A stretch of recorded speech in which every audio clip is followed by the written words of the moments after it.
ici au poste de Diass, où on est dans le cadre du Millennium Challenge Account, donc deux activités qui s'y déroulent en même temps. Une première activité donc, de stabilisation du réseau électrique haute tension de la Sénélec par l'installation d'une réactance d'une capacité de 20 MW et une activité de renforcement du réseau de distribution par la montée en puissance du poste avec le remplacement des deux transfos 40 MVA existants par des transfos de 80 MVA. Donc cette activité aussi s'accompagne du remplacement du tableau 30 kV existant par un nouveau tableau plus fiable et qui permet une meilleure exploitation. Donc là on est sur le site de Diass pour constater le niveau d'avancement des travaux de renforcement du poste 225 30 kV de Diass avec le remplacement des deux transformateurs de 40 MVA par des transformateurs de 80 MVA. Ce renforcement participe au rétablissement de la puissance garantie pour ce poste qui assure l'alimentation de l'aéroport de Diass, de la cité religieuse de Popenguine. Donc pour Sénélec aussi, ce poste il nous permet de secourir les postes sources de Diamniadio, de Thiès et de Malicounda.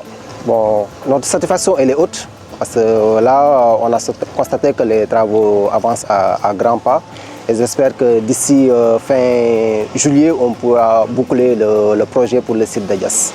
Il faut retenir globalement comme impact des investissements sur le site de Diass. C'est les avantages qui sont attendus auprès des clients du réseau interconnecté de Sénélec, que ce soit les ménages en termes d'amélioration des conditions de vie, mais également d'opportunités de création d'activités génératrices de revenus, et particulièrement pour les entreprises en améliorant la production des entreprises.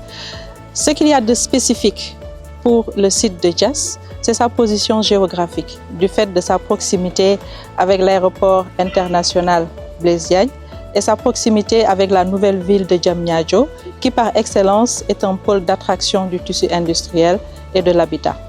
Alors, le bénéfice comparé aux unités existantes, c'est qu'en offrant un service d'électricité de qualité, en quantité suffisante également, ça crée une opportunité de rassurer les investisseurs, d'attirer les industries, les nouvelles industries. Et comparé aux unités qui existent déjà, une unité nouvelle donne plus d'opportunités de création de valeur ajoutée, de création d'emplois et de richesses créées au bénéfice de la croissance économique.